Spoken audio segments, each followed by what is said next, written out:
오늘도 이 하나님을 예배하는 오늘 이 시간, 우리가 마음과 뜻과 정성을 다하여 하나님을 온전히 예배하는 귀하고 복된 시간이 되시기를 예수님의 이름으로 축원합니다. 우리가 이 욥기서의 말씀을 통하여서 하나님이 이 말씀을 통하여 우리에게 말씀하시는 하나님의 음성을 듣고 그 말씀대로 살아가고자 힘쓰기를 원하는데요, 우리 28장 본문 함께 읽은 것은 아니지만은 1절의 말씀을 보면 이 욥의 시대에도 이 강물을 채굴하는 기술들이 존재하였음을 말씀을 통하여 알 수가 있는 것이죠. 흙을 캐내서 동 그리고 금, 많은 강물들을 채굴하였다라는 사실을 알 수가 있습니다. 그런데 이처럼 다양한 이 강물들이 있었고 종류도 그 다 제각각이고 성질도 다 제각각입니다. 그런데 이 만물은 이처럼 제각각의 이 존재하고 수많은 물질들이 존재하지만 그 모든 물질의 근원을 두고 있다라는 사실을 우리 성경을 통하여 알 수가 있는 것이죠.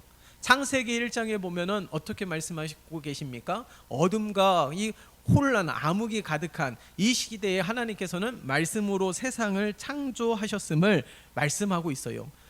인간이 살아가는데 절대적으로 필요한 빛이라든가 땅이라든가 물이라든가 생물이라든가 가축이라든가 그 모든 것들을 하나님께서 창조하셨음을 말씀하고 있는 것입니다. 오늘 1절의 말씀을 통해서도 이 땅을 채굴하여서 이 강물을 얻었던 것처럼 하나님이 창조하신 것에서부터 얻어진 것임을 알 수가 있는 것이죠. 그러니까 이 세상의 천하 만물의 모든 물질의 근원이 바로 하나님이심을 우리들에게 말씀하고 있는 거예요. 그러니까 이 세상의 모든 물질은 참 이렇게 우연히 생겨나게 된 존재가 아닙니다. 시간이 막 몇천 년이 흘러가서 이 강물이 존재하게 된 것이 아니라 모든 근원이 하나님으로부터 되어진 사실을 우리는 잊으면 안 되는 것이죠. 그렇기 때문에 성경의 가장 시작 이 창세기 1장에 보면 하나님은 창조주이심을 우리들에게 말씀하고 있는 것입니다. 바로 여기서부터 신앙과 믿음이 시작이 되는 거예요. 우리의 인생의 근원도 하나님이시고 우리가 그토록 바라고 원하는 이 복에 대한 근원도 하나님이심을 잊으면 안 되는 것이죠.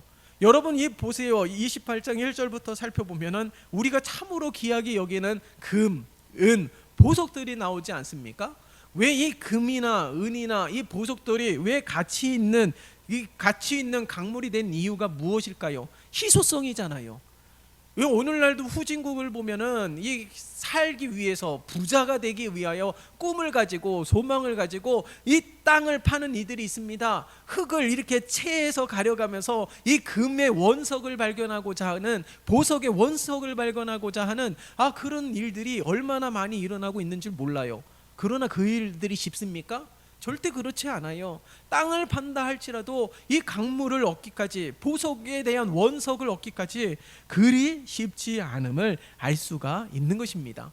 여러분 마찬가지입니다. 우리 인생도 그러지 않을까요? 우리가 이 성공하기를 원하고 좀 더 잘 살기를 원하지만은 그래서 수고하고 열심을 내기도 하지만은 부지런히 성실히 행하기도 하지만은 모두가 다 잘 살고 모두가 다 성공하는 것은 아닙니다. 그렇기 때문에 많은 이들이 성공하고자 하는 갈망이 있잖아요. 그렇기 때문에 어떤 이들 성공한 사람들의 이야기를 귀 기울여 듣기도 하고 저들의 인생과 삶을 본받기 위하여 벤치마킹하기도 하는 일들이 얼마나 많이 있습니까? 저들처럼 살아가고 저들처럼 수고하게 되면은 그렇게 성공할 수 있을 것이다 라는 기대감이 있어요. 그러나 그렇게 살아간다고 해서 모두가 똑같은 성공을 얻은 것은 아니지 않습니까? 여러분, 그렇기 때문에 우리가 오늘의 말씀을 통하여서도 우리는 기억해야 되는 거예요. 정말 진정한 보화를 위해 우리가 어떻게 해야 되는지, 정말 내 인생의 수고와 열심, 정말 내 손이 부지런히 수고하게 되면은 거기에 합당한 일들을 얻게 되지만, 열매를 얻게 되지만 그 모든 것들도 하나님에게서 허락되어진다는 사실을 잊으면 안 되는 것이죠. 자, 그렇다면 오늘 이 본문의 말씀을 통하여서 우리가 깨닫고 발견하는 것이 무엇입니까? 우리가 온전히 하나님에게 집중하고 하나님의 은혜를 갈망하며 하나님을 온전히 신뢰하고자 힘쓰는 삶이 되어야 되는 거예요. 여러분, 금은 귀하다라는 사실을 많은 사람이 압니다. 보석은 귀하다라는 사실을 많은 사람이 압니다. 그러나 예수가 정말 귀하고 복되다라는 사실을 아는 이들은 그리 많지 않다라는 사실이에요. 이 모든 것들이 하나님으로부터 시작된 것이고, 모든 물질의 근원이, 모든 세상의 근원이 하나님으로부터 시작되어졌고 예수 그리스도 안에 감추어져 있음에도 불구하고 정말 예수 그리스도가 정말 귀하고 값지다, 내 인생에 정말 가치 있는, 그렇게 여겨지는 이들은 그리 많지 않다라는 사실을 우리는 기억해야 될 것입니다. 오히려 물질이 더 귀하다라고 생각하고 있는 이들이 얼마나 많이 있습니까? 여러분, 보이는 것이 더 귀하다라고 생각하는 이들이 참으로 많이 있습니다. 여러분, 그러나 우리가 얻고자 하는 것, 이 오늘 세상 모든 만물의 근원이 하나님으로부터 시작되었다라면 정말 내가 원하는 이 모든 것들의 보물 창고는 하나님 안에 있다라는 사실을 잊으면 안 되는 것이에요. 그러므로 우리는 늘 하나님에게 집중해야 되는 것이죠. 그래서 오늘 함께 읽었던 본문 12절의 말씀을 보세요. 지혜를 어디서 얻고 명철이 있는 곳이 어디냐라고 묻고 있습니다. 아니, 이게 모든 세상의 많은 이들이 정말 알고자 하는 것 아닐까요? 정말 지혜가 어디 있으며 명철이 머무는 곳이 어디 있는지 알고자 합니다. 정말 지혜를 얻기를 원하고요, 명철을 얻기를 원하고 있어요. 모두가 다 오늘보다는 내일을 더 잘 살기 위해서 힘쓰고 있는 것이기에, 모두가 다 행복을 추구하고 있기에, 모두가 더 나은 삶의 질을 영위하고 있기에 이 지혜가 어디 있으며 명철이 어디에 머무는지를 알기를 원하고 있는 것이죠. 많은 사람들이 찾고자 하지만 그 길을 찾지 못합니다. 많은 믿음의 선친들을 통하여, 많은 먼저 산 이들, 많은 이들의 업적의 위인들을 통하여 그들의 서적이라든가 그들의 삶을 통하여 우리가 빛같이 작은 지혜를 얻을 수도 있지만 그게 참다운 지혜가 아님을 알지 않습니까?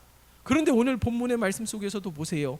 이 지혜가 어디 있는지, 명철이 어디에 머무는지 아무도 알지 못합니다. 그 다음 줄 보세요. 13절 보면 그 길을 사람이 알지 못하나니 사람 사는 땅에서는 찾을 수 없구나.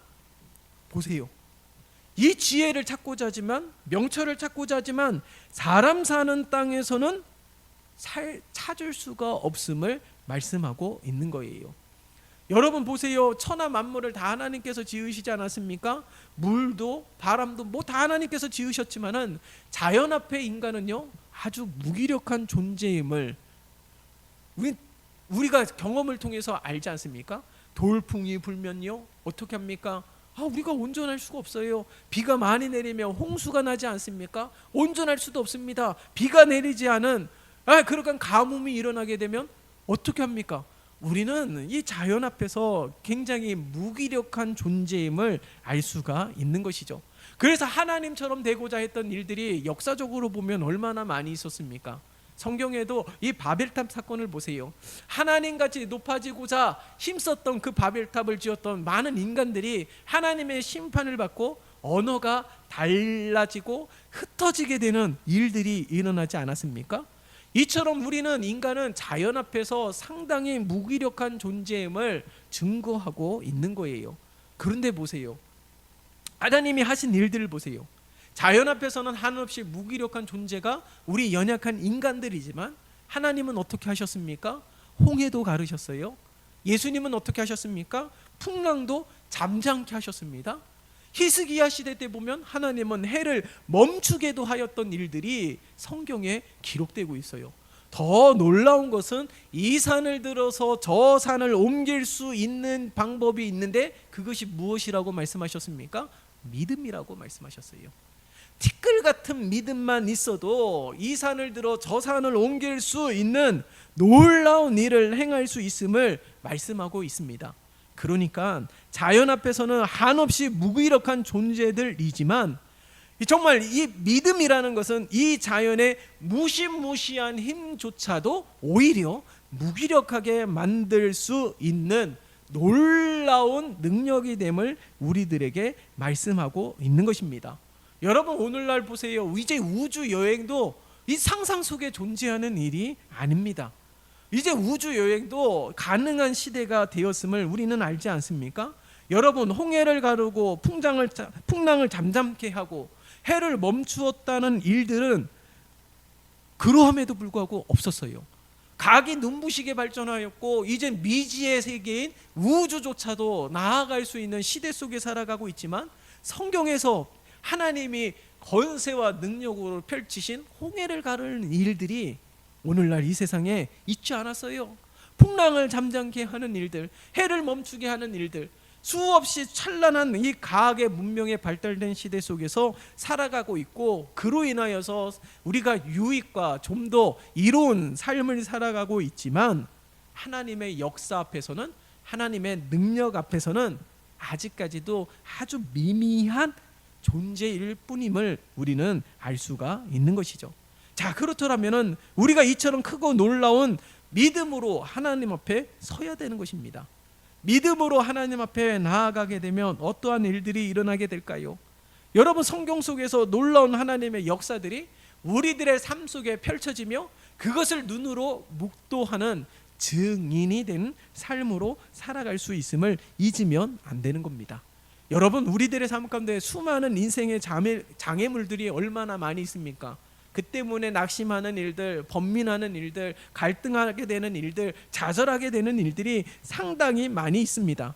여러분, 우리가 읽었던 믿음이 중요한 것이 아니에요. 성경 속에서만 기록되어 있고 성경 속에서만 존재한 하나님의 사람들이 가지고 있었던 믿음, 그 믿음을 통하여 나타났던 수많은 역사들은 그 시대 속에서만 존재하는 이야기가 아닙니다.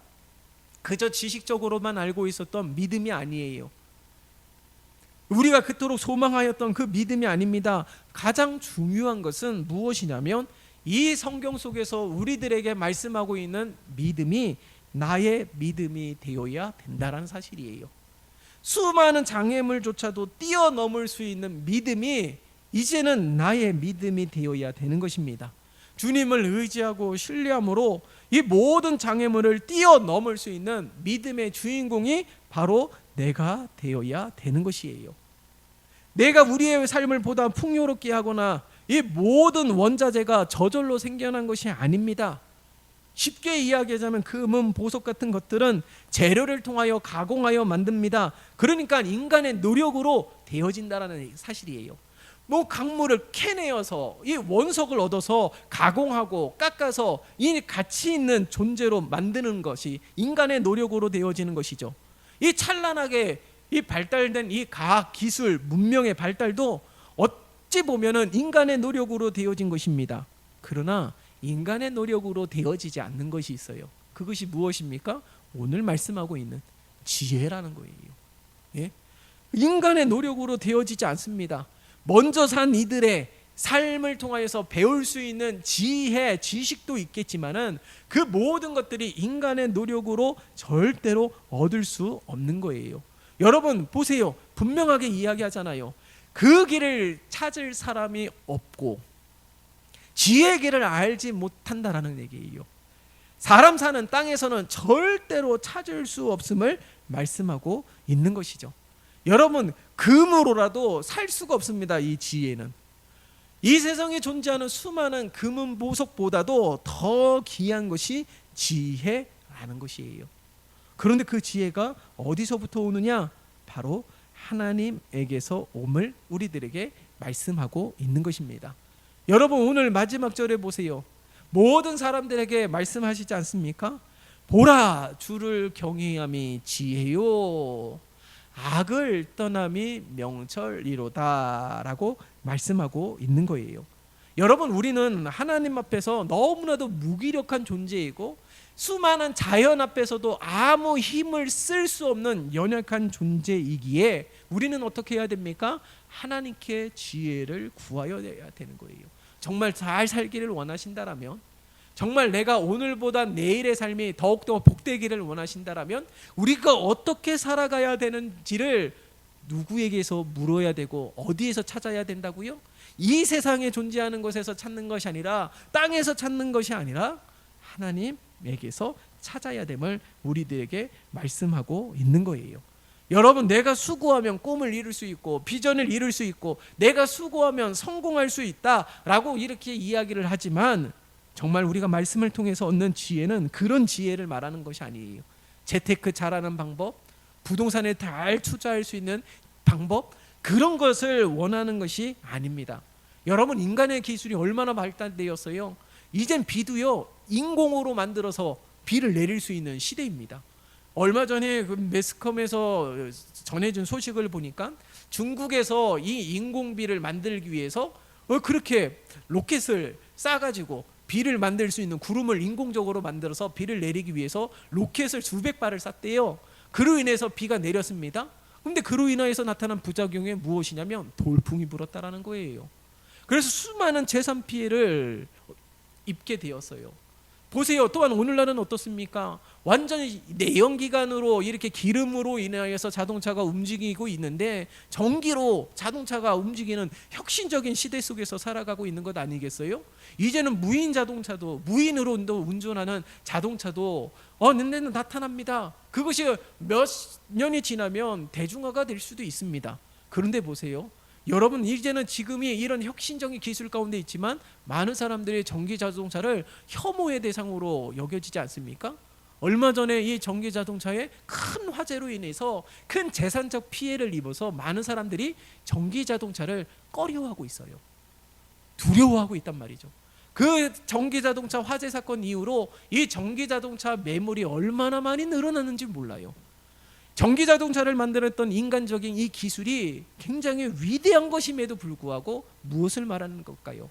인간의 기술이 이처럼 찬란하고 놀랍도록 발전하였지만은 여전히 불완전하다라는 사실을 알 수가 있는 것이죠. 아무리 무인으로 자동차가 운전이 되고 있는 시대 속에 있지만은 보세요. 무인 자동차 이 사고 소식이 비일비재 들리지 않습니까? 무엇을 이야기합니까? 인간의 기술은 불완전하다라는 사실을 알 수가 있는 것입니다. 여러분, 물론 이 전기 자동차가 모두가 다 그렇다라는 것은 아니에요. 아주 극소수의 차량의 결함 때문에 생겨난 일이기도 하겠죠. 하지만 인간의 기술은 이처럼 아직까지 불완전하고, 이제는 뭐 축구장 3개 정도 되는 화물선이라든가 여객선이 바다 위에 떠다니고 아주 큰 비행기가 하늘을 나는 시대 속에서 살아가고 있고, 이제 우주로 날아가는 로켓까지 만드는 시대 속에 살아가고 있지만 여전히 인간의 기술은 불완전하다라는 사실을 알 수가 있는 것입니다. 그런데 하나님이 하시는 일들을 보세요. 하나님의 이 계획과 섭리하시는 일들을 보세요. 하나님은 사람이 아니시니까 후회도 없고, 하나님은 거짓도 없고, 하나님이 하신 일들은 실수가 없음을 우리들에게 말씀하고 있는 것입니다. 오늘 본문의 말씀도 보세요. 하나님은 어떤 분이십니까? 여러분, 24절부터 볼까요? 이는 그가 땅 끝까지 감찰하시며 온 천하를 살피시며 바람의 무게를 정하시며 물의 분량을 정하시며 비 내리는 법칙을 정하시고 비 구름의 길과 우레의 법칙을 만드셨습니다. 아주 명확하게 증거하고 있지 않아요? 오늘날 이 가뭄이라는 것을 해결하기 위하여 인공비까지 만드는 이 시대 속에서 살아가고 있지만 온전하지 않잖아요. 그런데 보세요. 바람의 무게도 정하시고, 바람이 적당히 불어야지, 바람이 더 세게 불면 어떻게 됩니까? 허리케인, 돌풍이 일어나게 되는 거예요. 뭐 재산적인 피해, 건물도 날아가게 되고요, 나무도 뿌리채 뽑히게 되고, 우리가 온전히 살아갈 수가 없습니다. 물의 분량까지도 정하고, 아니 이 물이 더 많이 불어나게 되면 어떻게 됩니까? 세상이 잠기게 되는 거예요. 노아의 시대에 홍수로 심판하신 거 보세요. 아니 40일 동안 멈추지 아니하고 주야로 비가 계속해서 내리면 온 세상이 잠기게 되는 겁니다. 그러니까 이 비도 적당히 내리게 하시는 하나님의 은혜가 있어야지 우리가 사는 것 아니겠어요? 물의 분량도 적당하게 하나님께서 정하셨기 때문에 우리가 이처럼 유익을 누리는 것 아니겠습니까? 비를 내리는 법칙도 이렇게 정하셨잖아요. 비가 오지 않는다라면 하나님 앞에 간구하여서 3년 6개월 동안 비를 내리지 않았을 때에 하나님 앞에 간구함으로 말미암아 비를 내리게 하시는 하나님의 은혜, 손바닥만한 구름이 통하여서 하나님께서 역사하셔서 비를 내리시는 놀라운 역사를 보게 되는 것 아니겠어요? 여러분, 이처럼 하나님이 하신 일, 하나님이 이 만드신 모든 일들이 오늘 성경의 말씀을 통하여 우리에게 증거하고 있다는 사실을 잊으면 안 되는 것입니다. 자, 그렇다면 우리가 어떻게 해야 될까요? 여러분, 우리가 정말 하나님 앞에 온전히 서도록 힘써야 되는 거예요. 여러분 27절의 말씀을 보세요. 그때에 그가 보시고 선포하시며 굳게 세우시며 탐구하셨고 또 사람에게 말씀하셨다라고 말씀하고 있잖아요. 진정한 지혜는 이 땅 가운데서 찾는 것이 아니에요. 모든 세상 만물의 근원이 하나님이시고 복의 근원도 하나님이시고 지혜의 근원도 하나님을 경외함이 지혜요 라고 오늘도 말씀하고 있지 않습니까? 잠언을 통하여서도 우리에게 말씀하고 있어요. 자, 그러면 진정한 지혜는 어디에 섞게 된다고요? 하나님에게서 얻게 되는 것입니다. 하나님을 경외함으로, 하나님을 온전히 신뢰함으로 내가 보다 나은 삶을 살아갈 수 있도록 하나님께서 깨닫게 하시고 말씀을 통하여 발견하게 하시고 하나님께서 선하게 인도하시는 하나님의 은혜가 있다라는 사실이에요. 명철이 어디 있습니까? 오늘 말씀에서도 분명하게 증거하고 있지 않아요? 악을 떠남이 명철이니라. 죄인의 길에 서지 않는 것, 오만한 자리에 앉지 않는 것, 악한 이들의 꾀를 따르지 않는 것, 이게 바로 명철이라는 거예요. 오늘 하나님께서 우리들에게 이렇게 말씀하고 있는 것입니다. 그러니까 우리가 모두가 희망하고 기대하는 이 지혜나 명철은 우리가 노력으로 얻어질 수 있는 것이 절대로 아니라는 거예요. 왜 그렇습니까? 참된 지혜는 이 세상에 존재하는 것이 아니고 하늘에 속한 것이기 때문에, 그렇기 때문에 우리는 하나님 앞에 간구해야 되는 거예요. 하나님 앞에 간구하면은 우리는 때로는 기도하면서도 답답함을 금치 못해요. 마음을 시원하게 해주는 하나님의 은혜가 기도할 때마다 일어나면 얼마나 좋겠습니까? 그러면 많은 그리스도인들이 정말 기도에 힘썼을 거예요. 근데 내가 기도한다 할지라도 내 마음이 시원하지 않아요. 내가 기도한 대로 되어지지 않습니다. 그래서 기도를 포기하거나 기도에 대하여 게을리하거나 기도에 대하여 좀 더 소홀히 하는 이들이 얼마나 많이 있습니까? 여러분, 그러함에도 불구하고 오늘 말씀을 통하여 우리가 다시금 발견해야 되는 거예요. 참된 지혜와 명철은 하나님에게 있는 겁니다. 그러므로 하나님을 경외함으로 끝까지 하나님을 신뢰함으로 하나님 앞에 서는 우리 모두가 되시기를 예수님의 이름으로 축원합니다. 그래서 날마다 하나님으로부터 공급을 받아야 되는 것이고 하나님으로부터 지도를 받아야 되는 것이고 하나님의 다스림과 통치를 받는 삶이 되어야 되는 거예요. 그래서 오늘 본문 속에서도 말씀하고 있는 것처럼 25, 26절 모든 인생의 섭리가 다 하나님의 섭리와 계획 가운데 진행됨을 우리들에게 말씀하고 있는 거예요. 우리가 인공적으로 비를 만들어도 크게 우리에게 유익이 되지 않다라는 사실, 그것이 조금은 도움이 될 수 있습니다. 가뭄이 길어질 때에 인공비 얼마나 단비가 될까요? 그러나 하나님께서는 오히려 이른 비를 내리시고 또한 늦은 비를 내리심으로 말미암아 이 땅이 더욱더 풍요롭게 하시는 하나님의 이 자연의 섭리, 하나님이 만드신 법칙 가운데 이 자연이 이처럼 인간을, 하나님의 창조하신 인간을 이롭게 하기 위하여 돕는 그런 귀한 은혜를 허락해 주신 것 아니겠어요? 여러분, 그렇기 때문에 우리들은 날마다 하나님 앞에 간구해야 될 것입니다. 우리의 머리털까지도 세심받으시는 하나님이시고 우리의 마음과 생각만 감찰하시는 분이 아니라 오늘 말씀을 보세요. 땅 끝까지 감찰하시고 온 천하를 살피시는 이 하나님의 놀라운 섭리하심과 계획하심을 우리가 기억하면서 하나님 앞에 늘 신실하게 설 수 있도록, 하나님을 더 의지하며 살아갈 수 있는 우리 모두가 될 수 있도록 날마다 결단하고 고백하는 믿음의 삶이 오늘날 우리의 모든 삶이 되시기를 예수님의 이름으로 축원합니다. 살아계신 하나님 아버지, 오늘 말씀을 통하여 우리가 그토록 간구하고 소원하는 이 지혜가 이 땅에서는 찾을 수 없음을 발견하게 됩니다. 하나님, 이 지혜의 근원이 하나님을 경외하는 것, 하나님에게서부터 오는 것임을 우리가 다시금 기억하며 발견하게 도와주시사 늘 하나님을 찾고 구하는 우리 모두가 되게 도와주시고 더욱 하나님을 의지하게 도와주시되 우리의 인생을 살아가며 수많은 장애물들이 있고 그로 인하여 번민하고 갈등하고 그로 인하여 때로는 낙심하게 될 때도 있지만 날마다 눈을 들어 하나님을 바라보게 도와주시고 하나님을 더욱 의지하는 우리 모두가 되어 정말 믿음에 믿음을 더하여 주시어서 날마다 승리하는 우리 모두가 되게 역사하여 주시옵소서. 예수 그리스도의 이름으로 기도드리옵나이다. 아멘.